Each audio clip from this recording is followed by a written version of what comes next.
الرجيم بسم الله الرحمن الرحيم الحج أشهر معلومات فمن فرض فيهن الحج فلا رفث ولا فسوق ولا جدال في الحج وما تفعلوا من خير يعلمه الله وتزودوا فإن خير الزاد التقوى واتقون يا أولي الألباب۔ اس آیہ مبارکہ کے اندر حج کے احکامات بیان ہوئے۔ اس سے آگے بھی اللہ تبارک و تعالی نے حج میں دوران حج مانگی جانے والی دعاؤں تک کو تعلیم فرمایا۔ رب تبارک و تعالی نے ارشاد فرمایا کہ حج کے معلوم مہینے ہیں، یعنی جو بیان کر دیے گئے ہیں۔ فمن فرض فیہن الحج، پس جو بندہ ان مہینوں میں اپنے اوپر حج کو لازم کر لے، یعنی احرام باندھ لے، نیت کر لے حج کی، احرام باندھنے کے ساتھ ہی فلا رفث ولا فسوق ولا جدال فی الحج، وہ اپنی گھر والی کے سامنے بے حجاب نہ ہو، فلا رفث، اور یہاں تک کہ اپنی گھر والی کے سامنے ایسی باتیں بھی نہ کرے، ٹھیک ہے جی، یعنی وہ تمام چیزیں جو اپنی گھر والی کے سامنے اس کے ساتھ کرنی حلال ہیں وہ بھی حرام ہو گئی۔ احرام باندھنے کے ساتھ ہی باتیں کرنا بھی منع ہو گیا، یہاں تک کہ وقوف عرفہ سے پہلے کسی نے اپنی گھر والی کے ساتھ ہم بستر ہو گیا کوئی بندہ، تو وہ حج تو اس کا گیا، لیکن کرنا وہ بھی پورا پڑے گا۔ یہ نہیں کہ چلو بھی اس سے یہ حرکت ہو گئی ہے تو وہ حج ہی چھوڑ دے، نہ، وہ حج بھی پورا کرے گا، ساتھ تاوان میں ایک اونٹ ذبح کرے گا، وہاں اگلے سال پھر حج کرے گا۔ سمجھ آیا نا مسئلہ؟ ہاں، اتنا سخت حکم ہے، یعنی کہ حج کی نیت سے احرام باندھنے کے بعد وقوف عرفہ ہونے تک اگر یہ کر لیا تو اس کا حج وہ بھی گیا، اگلے سال بھی کرنا پڑے گا، اونٹ بھی دینا پڑے گا، اونٹ یا گائے جو بھی میسر ہو وہاں۔ تو اگر وقوف عرفہ کے بعد اس نے کوئی ایسا کام کر لیا ہیں جی، پھر اسے دم دینا پڑے گا۔ سمجھایا نا مسئلہ؟ پھر حج باطل نہیں ہوگا، لیکن وقوف عرفہ سے پہلے اس نے یہ کر لیا تو حج ہی باطل۔ تو اس لیے اتنی سختی کے ساتھ ممانعت فرما دی، فرمایا کہ ولا رفث فلا رفث، میں اس میں بے حجاب نہ ہو اپنی گھر والی کے سامنے، اور آگے فرمایا ولا فسوق، اور گناہ بھی نہ ہو، اور ہر طرح کا گناہ جتنے وہ پہلے بھی منع ہیں، لیکن جو اس حالت میں خاص طور پہ جن کو منع کیا گیا انہیں بھی گناہ کہا گیا ہے، یعنی اپنی بیوی کے سامنے ایسی باتیں کرنا وہ بھی گناہ ہو گئے۔ سمجھ آیا نا مسئلہ؟ ولا فسوق، اور اس میں فسوق بھی نہ ہو، گناہ بھی نہ ہو کوئی بھی، اور میں ولا جدال فی الحج، کہ اور حج میں لڑائی بھی نہ ہو، ہیں یہ تو نہیں ہو سکتا ہم سے، ہیں ہم تو عمرہ کریں تو لڑ پڑتے ہیں، وہ بندے جو بیچارے 20-25 سال تک ان کی بڑی گہری یاریاں ہوتی ہیں، وہ عمرے پہ چلے جائیں آپس میں لڑ رہے ہوتے ہیں، اتنے بندے لڑتے دیکھے، توبہ نعوذ باللہ۔ ایک مرتبہ بہت سارے دوست اکٹھے گئے، یعنی کہ جب بھی گئے وہاں لڑائی ضرور دیکھی ہم نے، اپنے ساتھ والے لڑ پڑتے تھے، ان کی صلح کرواتے میں تو صلح کروانے کا میں نے کہا مجھے تو آپ اس لیے لائے ہو صلح کرواتا رہا ہوں آپ کی، ہیں اور تو کوئی کام میرے ذمہ نہیں ہے وہاں۔ اس طرح یعنی کہ وہ بندے، یعنی کہ میاں بیوی بھی لڑ پڑیں گے وہاں، چھوٹی چھوٹی بات پہ لڑ پڑیں گے، سامان اٹھانا ہے رکھنا ہے اس بات پہ لڑ پڑیں گے، روٹی کھانی ہے کیا لانا ہے اس بات پہ لڑ پڑیں گے، یعنی کہ جیسے یہاں دنگا کرتے نا بالکل ویسے وہاں کرتے۔ تو رب تو خاص طور پہ حج میں تو منع کیا گیا، حج میں نہیں کرنا، ولا فسوق ولا جدال فی الحج، حج میں لڑائی نہ ہو بھائی، جھگڑا نہ ہو، ہیں کیوں؟ وہاں بندہ گیا کیوں ہے؟ اپنا نفس مارنے گیا ہے۔ جو بندہ لڑ رہا ہے وہ کس اپنے نفس کے لیے لڑ رہا ہے نا، اپنی انا کے لیے لڑ رہا ہے۔ جس بندے نے اتنی انا قربان کر دی کہ سلے کپڑے تک اتار دیے، وہ جناب اپنے چادریں باندھ کے لگا پھرتا ہے وہاں، سر اس نے ننگا کر دیا اپنا، اتنی ساری قربانی دے دی، وہ بغیر چھت کے پڑا ہوا ہے ایسے ہی، تو فرمایا رب تبارک و تعالیٰ نے ولا جدال فی الحج، میں کہ اب اس میں وہ لڑائی بھی نہیں چھوڑ سکتا، تو پھر تو نے اپنی نفسانیت کو ترک کیسے کیا ہے؟ کیا چھوڑا تو نے اپنا؟ پھر ولا جدال، میں کہ لڑائی نہ ہو، جھگڑا نہ ہو، یعنی کہ زبان سے ہے نا وہ بھی نہ ہو۔ رب تبارک و تعالیٰ نے اتنا سختی کے ساتھ منع فرمایا، اور آگے فرمایا وما تفعلوا من خیر یعلمہ اللہ، اور جو بھی تم نیکی کرو گے وہاں خیر کا کام کرو گے اللہ تبارک و تعالیٰ جانتا ہے، میں کہ تمہارے لیے یہ دیکھیں مزے کی بات دیکھیں، پہلے یہ منع کیا فلا رفس، وہاں بے حجابی نہ ہو اپنی گھر والی کے سامنے، اور آگے فرمایا کہ ولا فسوقا، وہاں گناہ نہ ہو، آگے فرمایا کہ ولا جدال فی الحج، وہاں جھگڑا نہ ہو۔ بھائی یہ نہ کرنا یہ بھی بڑا کام ہے، اور اس سے بڑا کام یہ ہے وما تفعلوا من خیر یعلمہ اللہ، ایسے دنوں میں ایسے اوقات کے اندر صرف اور صرف نیکی میں اور خیر کے کاموں میں مصروف رہو، ہر بندہ اللہ اللہ کر رہا ہو، ہر بندہ ذکر و فکر میں مصروف ہو۔ رب تبارک ایسے سمجھے کہ جتنے بھی افعال ہیں وہاں حج کے، وہ ساری کی ساری ایک نماز ہے۔ کیا ہے؟ ایک نماز ہے۔ نماز شروع کر دی اس نے نیت باندھنے کے ساتھ، اب نماز تب بھی پوری ہوگی جب وہ حلق کروا لے گا۔ جیسے ہم یہاں نماز پڑھتے ہیں، نماز کے دوران کو بات تو نہیں نہ کرتے ہیں، وہ الگ بات ہے کہ ذہن میں پوری جناب وہ ریل چل رہی ہوتی ہے، کیا کیا کس سے لیا ہے اور کیا کیا کس کو دینا ہے۔ نماز میں کھڑے ہو کے ہر چیز یاد آ جائے گی، وہ باتیں یاد آتی ہیں جو بندے کو یاد ہی نہ ہوں، زور لگا کے جو یاد نہیں آتی، نماز میں بغیر زور لگائے یاد آ رہی ہوتی ہیں، ہے یا نہیں ایسا؟ تو رب تبارک و تعالیٰ نے ہر چیز سے ممانت فرما دی، فرمایا کہ اسے ایسے سمجھو جیسے نماز ہے، اس میں فرمایا کہ رفث نہ ہو، فسوق نہ ہو، جدال نہ ہو، یہ ساری چیزیں منع فرما دی۔ اور آگے فرمایا رب تبارک و تعالیٰ نے وَتَزَوَّدُوا فَإِنَّ خَيْرَ الزَّادِ التَّقْوَىٰ، یہ ذہن میں رہے آیت مبارکہ کا یہ والا حصہ جو ہے نا وَتَزَوَّدُوا، یہ خاص طور پہ یمنیوں کے بارے میں نازل ہوا۔ وہ الگ بات ہے کہ آج پاکستانی آ گئے ہیں، آج پاکستانی آ گئے ہیں۔ رب تبارک و تعالیٰ نے ارشاد فرمایا کہ یمنی کیا کرتے تھے، یمنی کو کام یہ تھا وہاں سے جب روانہ ہوتے نا حج کے لیے تو گھر سے سامان نہیں اٹھاتے تھے، گھر سے سامان نہیں اٹھاتے تھے، کھانے پینے کا کوئی بھی چیز ضرورت کی نہیں اٹھاتے تھے۔ ایسے لوگ کہتے کہ اتنے سفر پہ جا رہے ہو کچھ نہ کچھ تو لے جاؤ، اپنے ساتھ ضرورت پڑے گی تمہیں۔ وہ کہتے متوکل، ہم متوکل ہیں، رب کی ذات پہ بھروسہ ہے، وہی عطا فرمائے گا۔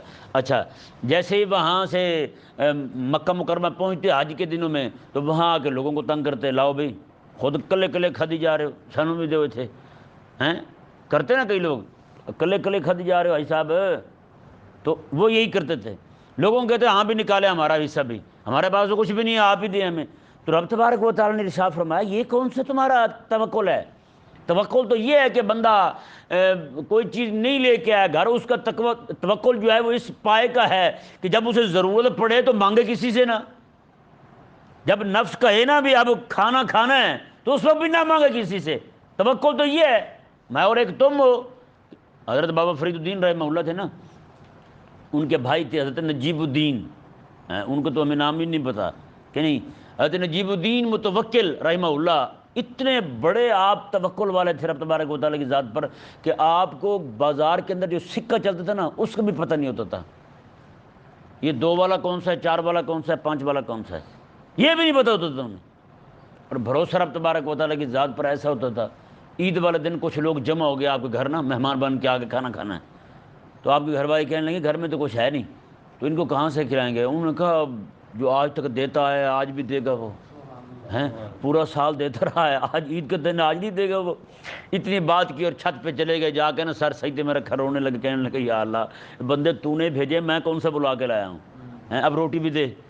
تو کہتے ہیں وہ سر سجدے سے جیسے اٹھایا نا انہوں نے دعا کر کے اپنی چھت پہ جا کے اللہ تبارک و تعالیٰ نے آسمان سے پورا دسترخوان روٹی کا بھیج دیا تھا، میں یہ لے جاؤ جا کے کھلاؤ تم انہیں۔ بندہ بھروسہ رب کی ذات پہ کرے تو پھر رب تو عطا فرماتا ہے اسے۔ اچھا اگر کوئی بندہ ایسا بھروسے والا ہے یعنی توکل ہے اسے رب تبارک و تعالیٰ کی ذات پر، تو پھر بالکل نہ اٹھائے، کچھ نہ اٹھائے، صبر کرے۔ جیسے بعض اوقات لوگ جو ہے نا بیماری کے معاملے میں بڑے متوکل بنتے ہیں، دوائی نہیں لیں گے جی یہ تقویٰ کے خلاف ہے، جو توکل کے خلاف ہے، یہ نہیں لیں گے ہم دوائی۔ اچھا جی جب بیماری بڑھی پھر شکوے شکایت شروع کر دیتے ہیں، بس پتہ نہیں جی کون سے گناہ ہو گیا ہم سے، اب سمجھ نہیں آ رہی گناہ کون سا ہوا ہے۔ حاجی صاحب تم نیکیاں کرتے کہاں ہو، رات دن تو الٹے کاموں میں پڑے ہوئے، تم رب تبارک و تعالیٰ کا ایک حکم نہیں مانتے ہو، اور آگے سے تمہیں یہ بھی سمجھ نہیں آ رہا کہ گناہ کون سا ہوا ہے تم سے۔ بھائی دوائی نہیں کھائی اس نے، بیماری بڑھی، شکوہ شکایت شروع ہو گیا۔ ہاں اگر کوئی ایسا بندہ ہے بیماری اسے لگ گئی ہے، بیماری بڑھ گئی ہے اس کی، لیکن پھر بھی زبان پہ کوئی شکوہ شکایت نہیں لا رہا، پھر بھی رب تعالیٰ کی بارگاہ میں شکر کر رہا ہے، مولا تیرا شکر ہے، مولا تیرا کرم ہے، تو ایسا بندہ جو ہے وہ دوائی نہ لے، اس کے لیے جائز ہے، اس کے لیے جائز ہے۔ حضرت غوث پاک رضی اللہ تعالیٰ عنہ جو ہیں ان کے شاگرد تھے، بہت بڑے محدث تھے۔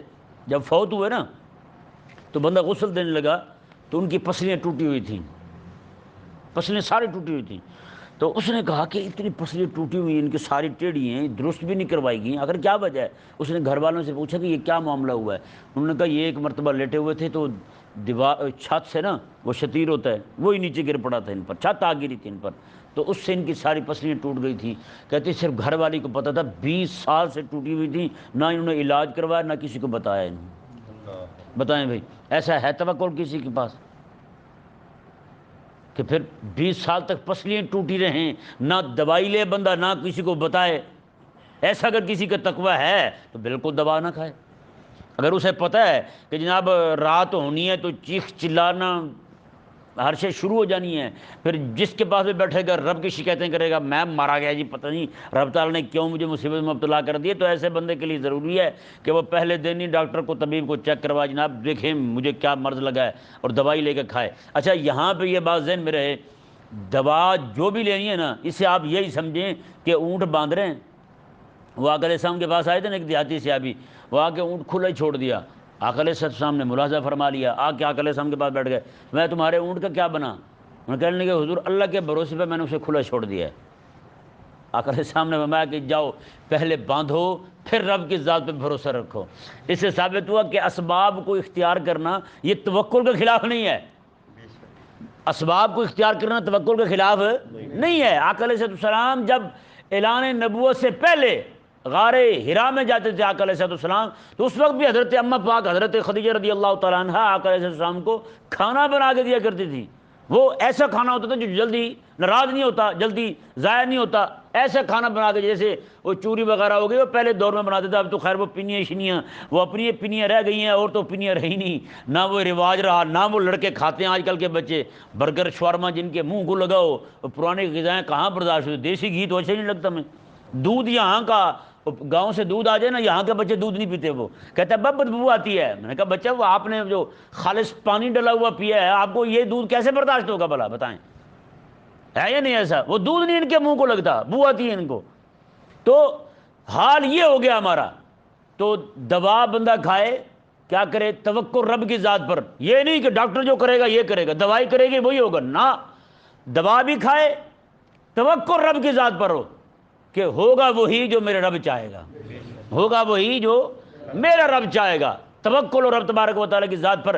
کھانا بھی اپنے ساتھ باندھ لے، جہاں بھی جا رہا ہے کھانا بھی ساتھ لے جائے، اور کہے جی میرے رب نے چاہا تو میں کھا لوں گا، میرے رب نے چاہا تو میں کھا لوں گا، میرے رب نے چاہا تو میرے ساتھ رہے گا. اس طرح بھروسہ رب تبارک و تعالیٰ کی ذات پر، میں اٹھا رہا ہوں جو میری قسمت میں وہ مجھے میرے رب عطا فرمائے گا. بعض اوقات ہوتا نہیں ہے بندہ اٹھا کے ساتھ کچھ اور لاتا ہے کھاتا کچھ اور ہے کہ نہیں، کھا کچھ اور رہا ہوتا ہے، یعنی کہ رب تبارک و تعالیٰ اپنی طرف سے عطا فرماتا ہے. تو رب تبارک و تعالیٰ نے انہیں ارشاد فرمایا یمن والوں کو، فرمایا کہ تم یہ کیا کام کرتے ہو، گھر سے کچھ اٹھاتے نہیں اور آگے توکل کا نام لیتے ہو، نعرہ لگاتے ہو ہم تو توکل کرنے والے ہیں. تو یہاں آگے تمہارا حال یہ ہوتا ہے جو توکل کرنے والا. حضرت بابا فرید الدین کے بھائی جو تھے نا نجیب الدین متوکل، آپ کو لوگوں نے کہا آپ تو بڑے متوکل ہیں. آپ نے نہ میں تو متعقل ہوں. متعقل کہتے ہیں بہت زیادہ کھانے والا، میں تو وہ ہوں ہیں. آج جی دیکھیں ان کی کیسی ہے. رب تبارک و تعالیٰ نے ارشاد فرمایا کہ یہ کام تم نہ کرو، یہ نہیں کہ تم گھر سے نہ اٹھاؤ اور آگے جا کے خود بھی پریشان ہو وہ اور لوگوں کو بھی پریشان کرو، نہ یہ نہیں چلے گا. رب تبارک و تعالیٰ نے منع فرما دیا. اور آگے میں کہ وتزودوا، ساتھ ساتھ رب تبارک و تعالیٰ نے نصیحت بھی فرمائی. اور نصیحت بھی کیا ہے؟ سبحان اللہ. نہ وتزودوا، میں کہ تم سامان اپنا ساتھ لے کے جایا کرو جہاں بھی سفر کرنے لگو. وتزودوا، زاد راہ جسے کہتے ہیں، میں وہ لے کے جایا کرو. سفری ضرورتیں، سفری ضرورتیں. آج کل تو خیر وہ ہمارے ہاں حال ہی نہیں رہا، ورنہ سفر کے اندر سوئی دھاگا بھی ساتھ رکھتے تھے، سوئی دھاگا بھی ساتھ ہوتا تھا. سرما وغیرہ یہ چیزیں جو ہے نا یہ ساری چیزیں ساتھ ہوتی تھی. جہاں بھی سفر میں جاتے یہ چیزیں ساتھ ہوتے. ہمارے یہ جو دعوت اسلامی والے نا یہ تو اس بات کے اتنے پابند ہیں، گھر سے نکلیں گے یہاں مدرسے میں آئیں گے بچے تو ساتھ لے کے آئیں گے سوئی دھاگا. سوئی دھاگا ساتھ ہوگا. کہتے ہیں یہ مدنی باکس ہے جی، اس میں ساری چیزیں ہونی چاہیے. تو سفر کے اندر بندہ جب جائے تو ضرورت کی چیزیں، جن جن چیزوں کی ضرورت پڑ سکتی ہے وہ ساتھ ہوں. اب آپ نے دیکھا ہوگا ہمارے بزرگ جو تھے پرانے وہ کیا کرتے تھے؟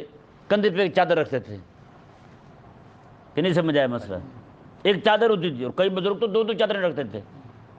ایک چادر سامان میں بندھی ہوتی ہے، ایک کندھے پہ رکھی ہوتی ہے. کیوں؟ راستے میں کوئی بھی معاملہ ہو سکتا ہے، کپڑے خراب ہو جائیں، نماز پڑھنے کے لیے کچھ نہ ملے تو چادر کندھے پہ ہے، وہ جناب اتاری، وہی باندھی اور نماز پڑھ لی۔ کہ نہیں سمجھ آیا مسئلہ؟ آج کل تو نماز ہی قربان کر دیں گے، لیکن یہ فیشن کون قربان کرے؟ یہ تو فیشن قربان کرنے والی بات ہے نا، کندھے پہ چادر رکھ لی جائے تو کہیں گے یار عجیب بندہ ہے ہیں؟ باقی سارا کچھ کر لیں گے، سارا کچھ اٹھا لیں گے، لیکن یہ جب بات آئے گی نا ایک بھی چادر بھی ساتھ رکھی جائے، وہ ہم سے نہیں ہوگا۔ یہ چادر ساتھ رکھنا یہ کریم آقا علیہ السلام کی سنت ہے۔ جسے یہ نعتیں پڑھ پڑھ کہہ رہے ہوتے نا کملی کالی ہے، کملی تو نہیں کہنا چاہیے، کملی کہنا بھی نہیں چاہیے، کملی کالی ہے شان نرالی ہے، پڑھتے نہیں پڑھتے؟ میرے کملی والے کی شان نرالی ہے، یہ نعتیں پڑھتے نہیں پڑھتے؟ تو وہ آقا علیہ السلام یہی چادر رکھا کرتے تھے، یہ حضور کی سنت مبارک ہے۔ جہاں بھی ہوتے آقا علیہ السلام چادر حضور کے ساتھ ہوتی ہیں۔ وہ چادر جو ہے نا بندہ نماز پڑھنے لگے نیچے بچھا لے ہیں، لیٹنے لگے پالا سردی لگنے لگے تو اوپر اوڑھ لے، بڑے سارے فائدے ہیں اس کے، کہ نہیں؟ ہاں، اللہ تبارک و تعالیٰ ہمیں سمجھنے کی توفیق دے۔ رب تبارک و تعالیٰ نے ارشاد فرمایا کہ فَإِنَّ خَيْرَ، سامان لے جاؤ ساتھ، فَإِنَّ خَيْرَ الزَّادِ التَّقْوَىٰ، فرمایا کہ اور بہترین زاد راہ جو ہے وہ پرہیزگاری ہے۔ وہ کیا ہے؟ وہ تقویٰ ہے، کیونکہ حج کا بیان چل رہا ہے تو حج کے اندر بندے پہلے لوگ جاتے تھے 5-5 6-6 مہینے لگتے تھے۔ پرانے بابے آپ نے سنے ہوں گے، اب تو خیر وہ نظر تو نہیں آتے، خیر کہیں ہو تو ہو، جو پیدل سفر کیا کرتے تھے، وہ سواریوں میں سفر کیا کرتے تھے، گدھے پہ، اونٹ پہ، اس طرح کی چیزوں پہ سفر کرتے تھے، حج کے لیے جاتے تھے۔ وہ پرانے بابے وہ سنتے ہیں، ہمارے خاندان میں بھی تھے جو 6 مہینے میں جا وہاں پہنچے تھے، اتنا یعنی کہ سفر ہوتا تھا۔ ظاہری بات ہے وہ ایک خاص وقت کے لیے سفر کرتے تھے، باقی آرام کرتے تھے، رات کو بھی دن کو بھی آرام کیا کرتے تھے۔ تو رب تبارک و تعالیٰ نے ارشاد فرمایا کہ فَإِنَّ خَيْرَ الزَّادِ التَّقْوَىٰ، بہترین زاد راہ جو ہے نا تمہارا وہ تقویٰ ہے۔ وہ کیا ہے؟ رب سے ڈرتے رہنا، سارے راستے میں وہاں پہنچ کر حج جب تک تمہارا پورا نہ ہو جائے، یہ زاد راہ ضروری ہے۔ اور یہ ذہن میں رہے، یہ صرف حج کے لیے ضروری نہیں ہے کہ تقویٰ ساتھ ہو، یہ ہر سفر میں ضروری ہے۔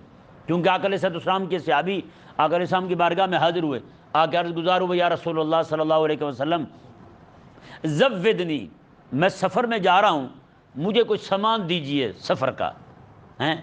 لفظ یہی بول رہے تھے مجھے سامان دیجئے سفر کا، اور ان کی مراد یہی تھی کہ مجھے سفر کے لیے دعا دیجئے، ہیں؟ کیونکہ بندہ مومن کے لیے سفری سامان جو ہے نا دعا سے بڑا کوئی بھی نہیں ہے، سب سے بڑا سامان جو ہے وہ دعا ہے۔ آقا علیہ السلام نے کیا سامان دیے جی انہیں؟ آقا علیہ السلام نے یہ دعا دی، زودک اللہ التقویٰ، اللہ تبارک و تعالی تقویٰ تیرے ساتھ کر دے، ہاں تقویٰ تیرے ساتھ رہے، یہ رب تبارک و تعالیٰ تجھے سامان عطا فرمائے تقوی والا۔ تو اللہ تبارک و تعالیٰ نے ارشاد فرمایا جی دیکھیں، واتقون یا اولی الالباب، اے عقل والو تم مجھ سے ہی ڈرتے رہو، کیونکہ عقل والے جو ہیں وہی ڈرتے ہیں، عقل والے ڈرتے ہیں رب تبارک و تعالیٰ سے، وہ کوئی ادھر ادھر کے کام نہیں کرتے۔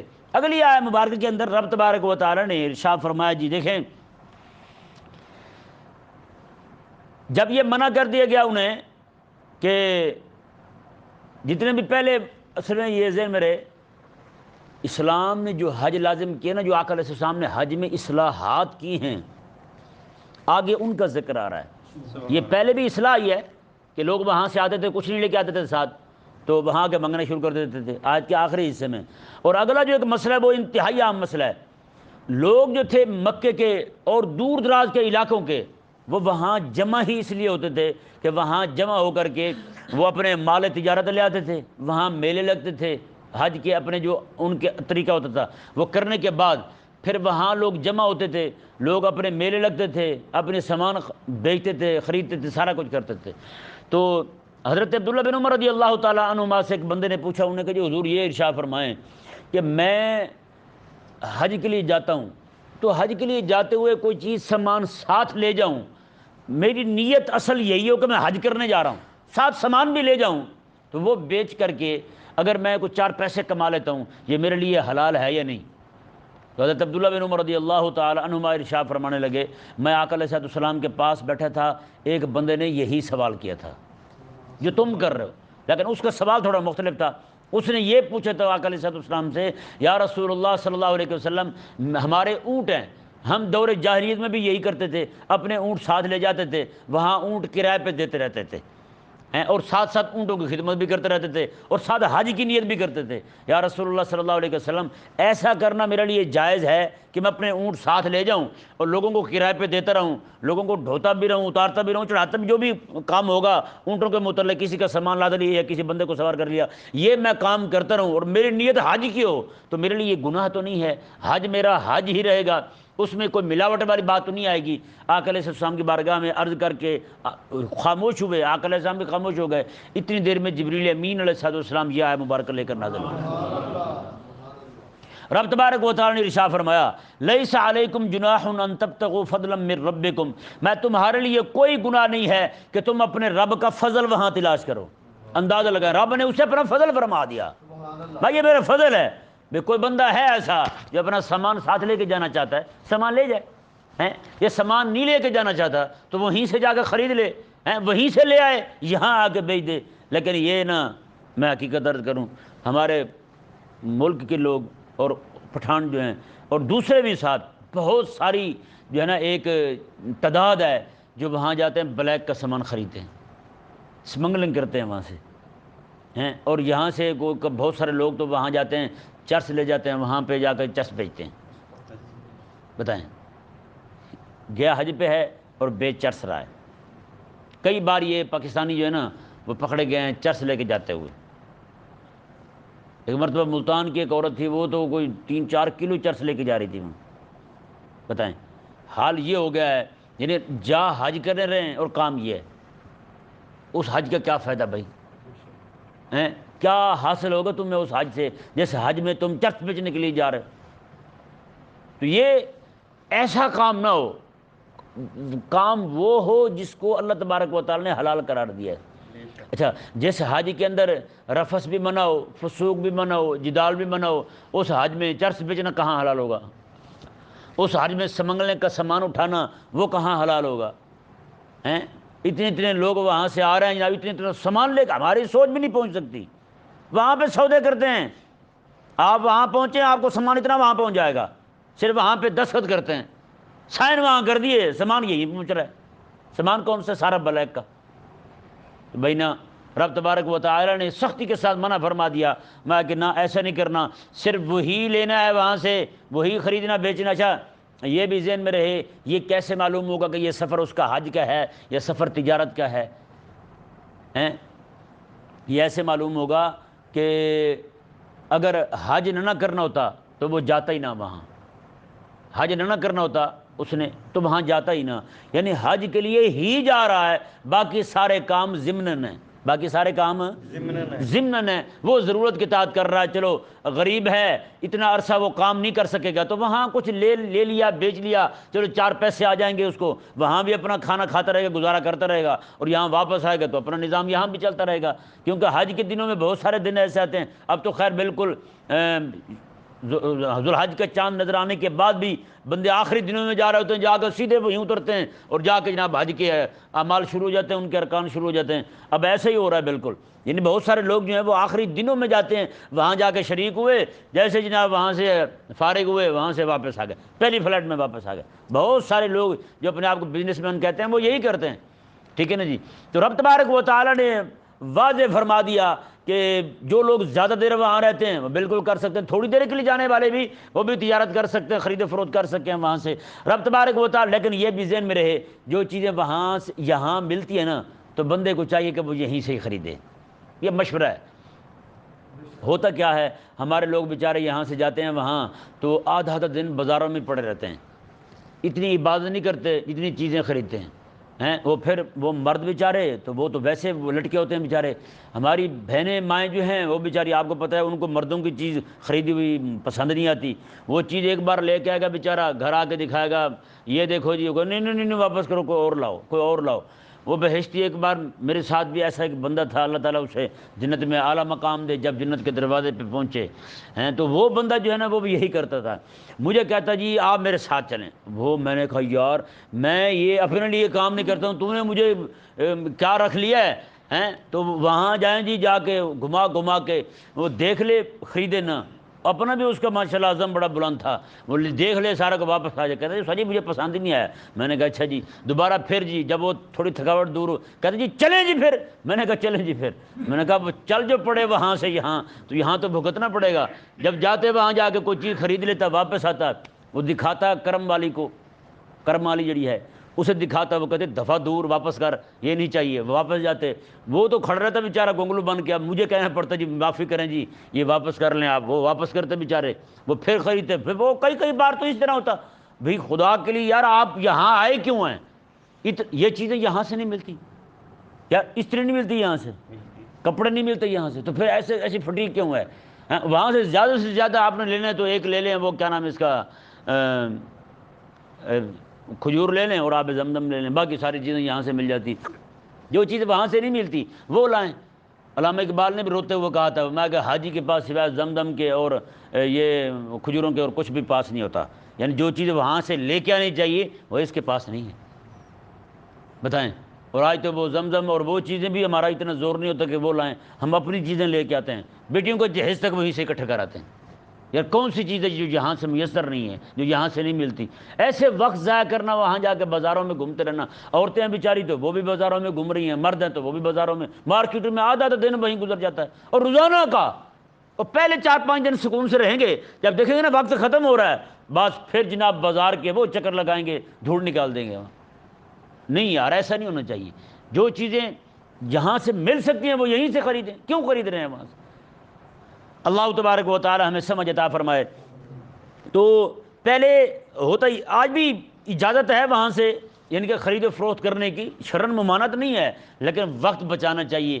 وقت جو ہے وہ زیادہ سے زیادہ اللہ تبارک و تعالیٰ کی بارگاہ میں دینا چاہیے، ذکر و فکر میں بندہ مشغول رہے۔ جیسے آج بہت سارے لوگ جو ہیں وہ استرا شسترا نائی وغیرہ جو ہوتے ہیں، وہ کئی سارے تو میں نے بندے دیکھے ہیں، وہ ہمارے علاقے کے، وہ نائی نہیں ہے بیچارے، ایسے استرے لے کے وہاں سے وہیں سے خرید لیا، 10-12 روپے کا پتہ نہیں کتنے ریال کا آتا ہے، وہ استرا خرید لیا، اور آج کے موسم میں بندوں کو پکڑ کے گھٹنا دیا اپنے، اس کا سر دیا اپنے گھٹنوں میں، وہ جناب 4-5 جگہ پہ مارا، 2-4 بار اس کے ٹینڈ پہ ایسے ہاتھ مارا، حاجی خوش ہوا، اس نے کہا لو جی ٹینڈ پوری۔ بعد میں پتہ چلا بال تو اس کے ابھی سر پہ ہیں کافی سارے۔ وہ نئے نائی جو بن جاتے ہیں، جیسے ان دنوں میں نئے وہ کسائی بنتے ہیں، کسائی نہیں بنتے، بالکل سنارے کسائی بن جاتے ہیں، بتائیں۔ کل ایک بندہ مجھے بتا رہا تھا، گجرانوالہ میں ایک نائی ہے، وہ صرف 3 منٹ میں پورے بچھڑے کی کھال اتار دیتا ہے، 3 منٹ میں، اور پونے گھنٹے میں پورا بچھڑا جناب بنا کے، پورا بیل بنا کے فارغ ہو جاتا ہے، اکیلا بندہ، اکیلا بندہ۔ وہ کہتا جی صرف عید والے دن میں، کو کہتا جی 100 سے زیادہ جانور قربان کر لیتا ہوں۔ میں نے کہا قابو رہنا، تجھے بھی کسی نے کرنا ہے قربان، پھر جو تو نے ہاتھ رکھا ہوا ہے ہیں۔ ہوتے ہیں بندے ایسے۔ حضرت اورنگزیب عالمگیر رحمہ اللہ کے دور میں آپ عید پڑھاتے تھے قربانی والی، عید پڑھ کے آپ فارغ ہوتے، فارغ ہونے کے بعد سلام پھیرتے تھے، ان کے بندے جو ہوتے تھے نا، وہ دعا سے پہلے خطبہ سنتے ہی ساتھ کسائی اٹھ کے دوڑتے تھے سیدھے، وہ جا کے اونٹ کو پڑ جاتے، اسے نہر کر دیتے، بنا دیتے، جیسے یہ دعا کر کے لوگوں کو ملاقات کر کے واپس آتے، وہ کھانا تیار کر کے آپ کے سامنے رکھ دیتے تھے۔ اتنے تیز رفتار تھے، تیز گام کسائی ہیں۔ اللہ تبارک و تعالی ہمیں بھی عید والے دن ایسے کسائی متھے لگائے ہیں جو کسائی ہوں، باقی ذاتی صفاتی کسائی ہوں، اناڑی کسائی نہ ہوں، وقتی کسائی نہ ہوں ہیں۔ رب تبارک و تعالی نے ارشاد فرمایا جی دیکھیں، فَإِذَا أَفَضْتُم مِّنْ عَرَفَاتٍ فَاذْكُرُوا اللَّهَ عِندَ الْمَشْعَرِ الْحَرَامِ، میں جب تم عرفات سے چلنے لگو تو اللہ تبارک و تعالیٰ کا ذکر کرتے رہو، عند المشعر الحرام، مشعر حرام کے پاس، تو کثرت کے ساتھ اللہ تبارک و تعالیٰ کو یاد کرو۔ اور آگے فرمایا وَاذْكُرُوهُ كَمَا هَدَاكُمْ، اور اللہ تبارک و تعالیٰ کو ایسے یاد کرو جیسے اس نے تمہیں سکھایا ہے، جیسے اس نے تمہیں ہدایت دی ہے ویسے یاد کرو۔ اندازہ لگائیں جی، عبادت بھی رب کے ہاں وہی قبول ہے جو اس نے بتائی ہے اور امام الانبیاء نے کر کے دکھائی ہے، بس وہی عبادت قبول ہے۔ اپنے طریقے نکالنے، اپنی شرطیں لگانی، نہیں جی ایسے نہیں ویسے کرو، ویسے نہیں ایسے کرو، ہیں جیسے وہ یہ 22 رجب کو کنڈے نکالتے ہیں، وہ جی مرد نہ کھائیں جی، عورتیں کھائیں جی، وہ مرد کھائیں تو اکیلے بیٹھ کے کھائیں جی، فلانے نہ کھائیں، ڈھمکانے نہ کھائیں، ہیں اصل میں ان کی غرض تو کوئی اور ہے پیچھے۔ حضرت امیر معاویہ رضی اللہ تعالیٰ عنہ کی وفات کی خوشی میں کرتے ہیں سارا کچھ، تو انہیں پتہ تھا کہ جناب بھی اگر سر عام کیا ہم نے تو لوگوں کو پتہ چل جائے گا، انہوں نے تو پکڑ کے ٹھکائی کرنی ہے، تو اس لیے یہ شرطیں ساری لگا دی۔ اب انہیں عبادت سمجھ لیا، جیسے ہمارے ہاں کھانا سامنے نہیں ہوگا ختم نہیں ہوگا بھائی، ہیں اپنی شرطیں لگانی۔ رب تبارک و تعالیٰ نے واضح طور پہ ارشاد فرمایا وَاذْكُرُوهُ كَمَا هَدَاكُمْ، رب کو ایسے یاد کرو جیسے اس نے تمہیں بتایا ہے، جیسے اس نے تمہیں بتایا ہے۔ وہ اپنے طریقے نکالنی وہ عبادت قبول نہیں ہے۔ جس عبادت پہ رب تبارک و تعالیٰ کے حکم کی مہر نہ ہو اور اس پہ آقا علیہ السلام کے عمل کی مہر نہ ہو وہ قبول نہیں ہے۔ اپنے طرف سے جو مرضی نکالتے رہیں۔ رب تبارک و تعالیٰ نے ارشاد فرمایا جی دیکھیں وَإِن كُنتُم مِّن قَبْلِهِ لَمِنَ الضَّالِّينَ، میں کہ اس سے پہلے تم گمراہ ہی تھے۔ یہ حج کے ارکان، حج کی معلومات، یہ ساری کی ساری رب تبارک و تعالیٰ نے تمہیں عطا فرمائی ہیں۔ یہ اصلاحات جو ہوئی نا جی سبحان اللہ، رب تبارک و تعالیٰ نے ارشاد فرمایا۔ اچھا ان کا طریقہ ایک یہ تھا قریش کا، وہ وہاں ٹھہر جاتے تھے، جہاں سے عام لوگ جاتے تھے نا میدان عرفات سے باہر نکلتے تھے، یہ وہاں سے نہیں نکلتے تھے، یہ اور راستے سے جاتے تھے اور لوگوں کے ساتھ بھی نہیں جاتے تھے۔ یہ کہتے تھے ہم قریش ہیں اور اہل اللہ ہیں، ہم اللہ والے ہیں، تو ہم اس راہ پہ تو نہیں جا سکتے جس سے عوام جا رہی ہیں۔ یہ بھی کیا ہے کہ یعنی کہ اپنے آپ کو اہل اللہ کہنا اور ساتھ جو ہے وہ لوگوں کے ساتھ بیٹھنا بھی نہ، لوگوں کو اپنے سے دھتکار دینا، یہ بھی تو جائز نہیں ہے۔ رب تبارک و تعالیٰ نے ارشاد فرمایا ثم افیدوا من حیث افاض الناس، میں جہاں سے لوگ جا رہے ہیں نا تمہیں بھی وہیں سے جانا ہے۔ چھوڑ دو یہ باتیں کہ ہم جناب اہل اللہ ہیں، ہم وہاں سے کیوں جائیں، ہم اہل اللہ ہیں، ہم لوگوں کے ساتھ کیوں چلیں، ہے یا نہیں ایسا؟ رب تبارک و تعالیٰ نے ارشاد فرمایا واستغفر اللہ، اللہ اکبر۔ دیکھیں جی ایک طرف حبیب کریم علیہ السلام نے ارشاد فرمایا جو بندہ میدان عرفات میں وقوف عرفہ کر لے وہ گناہوں سے ایسے پاک ہو گئے جیسے ماں کے پیٹ سے ابھی پیدا ہوا ہے۔ جہاں گناہوں سے پاک ہو گیا وہاں سے گزرتے ہوئے رب تبارک و تعالیٰ نے فرمایا واستغفر اللہ، رب سے بخشش بھی مانگتے رہو۔ ہاں یہ نہ ہو کہ تمہارے اندر انا آ جائے، تکبر آ جائے، میں بخشا گیا ہوں تو لہذا نہ میرے قریب کوئی نہ آئے، نہ۔ فرمایا کہ اس حال میں بھی اس سے یہ بھی بتایا کہ تکبر کرنا بھی نہیں ہے، تکبر آنے بھی نہیں دینا۔ بتائیں جی اسلام کیسے تربیت کرتا ہے بندے کی، دماغ ہلنے نہیں دیتا ہیں۔ یہاں کو کافر جو ہے وہ جناب کوئی کام ایسا کر لے تو کیسے بدماش بن کے پھرتے ہیں۔ آقا علیہ السلام نے جب مکہ فتح فرمایا نا سبحان اللہ، حضور کے صحابہ فرماتے ہیں آقا علیہ السلام اتنی عاجزی کا اظہار فرمایا کہ آقا علیہ السلام کا سر مبارکہ جھکا ہوا تھا، آقا علیہ السلام کی داڑھی مبارکہ وہ جو اونٹ کی ایک اوپر رکھی ہوئی لکڑی ہوتی ہے نا اس لکڑی کے ساتھ حضور کی داڑھی مبارکہ لگ رہی تھی۔ اس کے بعد میں سر کے لفظ ہیں، سر بھی نیچے ہو گیا داڑھی ہو گئی تو ایک ہی یعنی کہ ایک ہی جگہ پہ آقا علیہ السلام کا سر مبارکہ اتنا جھک گیا رب تبارک و تعالیٰ کی بارگاہ میں کہ مولا تو نے اتنا بڑا انعام فرمایا ہے، یہ ہماری کوئی مجال نہیں ہے، یہ تیرا اپنا ہی کرم ہے، ہاں تو نے آج مکہ فتح کروا دیا ہے، کتنی بڑی بات ہے۔ تو نماز پڑھنے کے بعد نماز پڑھ کے بندہ کون سا گناہ کرتا ہے بتائیں؟